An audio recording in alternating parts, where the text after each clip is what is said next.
Bismillahirrahmanirrahim. Assalamualaikum warahmatullahi wabarakatuh. Apa kabar sahabat beriman? Semoga senantiasa dalam rahmat dan keridhaan Allah Subhanahu wa taala.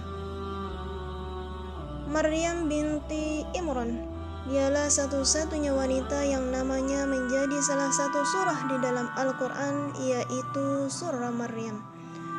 Sahabat beriman yang dirahmati Allah, penting rasanya di zaman seperti ini, zaman di mana interaksi antara kaum laki-laki dan kaum wanita sudah tidak ada batasan lagi. Manusia mendasari hidupnya hanya berdasarkan nafsu, tanpa memperdulikan lagi larangan dari norma-norma agama. Mengembalikan manusia pada ajaran yang bersumber dari Al-Quran, itulah yang bisa membentengi seseorang dari kerusakan moral. Mari sama-sama kita belajar dari seorang wanita salihah, yaitu Maryam putri Imran, seorang wanita yang dikatakan sebagai wanita terbaik pada masanya, wanita yang menjaga kesucian zahir dan batinnya, mengisi hari-harinya untuk beribadah kepada Allah, terjaga dirinya dari gangguan syaitan, wanita yang taat dan ikhlas dalam menerima ujian dari Allah Subhanahu wa taala. Allah telah menerangkan kisahnya di dalam Al-Quran, yaitu surah Ali Imran, surah Maryam, surah Al-Anbiya ayat 91, dan surah At-Tahrim ayat 12. Maryam di dalam Al-Quran disebutkan adalah seorang wanita yang siddiqah dan termasuk orang-orang yang qanitin atau taat, wanita yang benar dalam ilmu dan amal ibadahnya kepada Allah. Dan Allah telah memilih keluarga Imran melebihi segala umat pada masa itu. Ayah dan ibunya adalah seorang yang saleh dan taat pada zamannya. Berawal dari istri Imran yang bernazar bahwa anak yang dikandungnya akan dijadikan seorang yang mengabdi di Baitul Maqdis.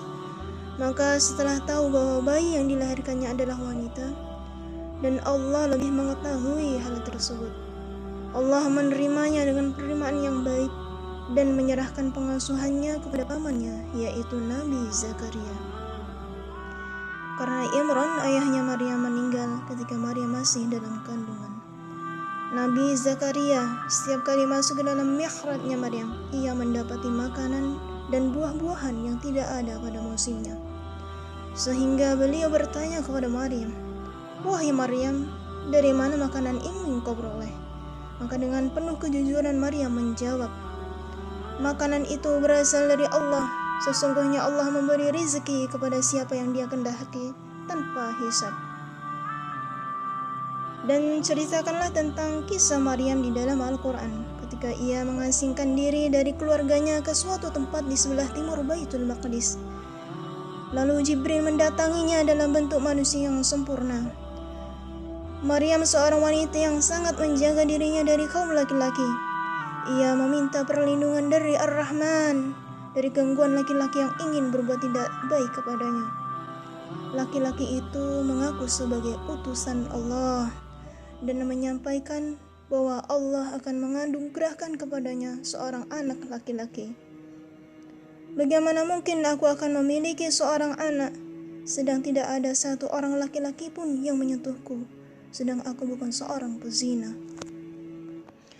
Demikianlah hal yang sudah ditetapkan sebagai tanda rahmat dan kebesaran dari Allah bagi manusia. Maka akhirnya Maryam mengandung. Berita kehamilannya telah menyebar luas di kalangan masyarakat. Segala tuduhan keji dan cemoohan masyarakat dilontarkan kepadanya. Betapa malu dan susahnya ia menerima hal itu. Maka Maryam mengasingkan diri ke suatu tempat di sebelah timur, tanpa ditemani seorang pun. Dalam puncak penderitaan itu, ia melahirkan seorang bayi laki-laki tanpa dibantu satu manusia pun. Karena letih, sakit dan lemahnya ia, setelah ia melahirkan, Allah memberi pertolongan berupa membuatkannya sebuah mata air yang mengalir di bawahnya. "Dan goyangkanlah pangkal pohon kurma ke arahmu, niscaya ia akan menggugurkan buah yang masak kepadamu. Maka makan, minum, dan bersenang hatilah engkau. Jika engkau melihat seseorang, katakanlah, Sesungguhnya aku telah bernazar berpuasa kepada Tuhan yang Maha Pengasih, maka aku tidak akan berbicara kepada siapapun hari ini. Quran Surah Maryam ayat 25-26. Setelah beberapa hari tubuhnya kembali pulih, ia membawa bayi mungil itu ke rumahnya. Namun sekali-kali kaumnya menyambutnya dengan ejekan dan cemoohan. Allah Subhanahu wa Ta'ala menolong Maryam dengan mengizinkan bayi tersebut berbicara. Dia Isa berkata, "Sesungguhnya aku hamba Allah. Dia memberiku kitab Injil dan dia menjadikanku seorang nabi. Dan dia menjadikan aku seorang yang diberkahi di mana saja aku berada. Dia memerintahkan kepadaku untuk melaksanakan salat dan menunaikan zakat selama aku hidup, dan berbakti kepada ibuku. Dan dia tidak menjadikan aku seorang yang sombong lagi celaka. Dan kesejahteraan semoga dilimpahkan kepadaku pada hari kelahiranku, pada hari wafatku, dan pada hari aku dibangkitkan hidup kembali." Quran Surah Maryam ayat 30-34. Demikianlah pembelaan Isa terhadap kesucian ibunya. Dan Allah menciptakan Isa tanpa seorang ayah, sebagaimana Allah menciptakan Adam tanpa ayah dan ibu, sebagai tanda kebesaran Tuhan bagi seluruh alam. Maryam adalah wanita suci pilihan Allah, dan Allah telah menjadikannya pemimpin perempuan pada zamannya, sebagaimana firman-Nya.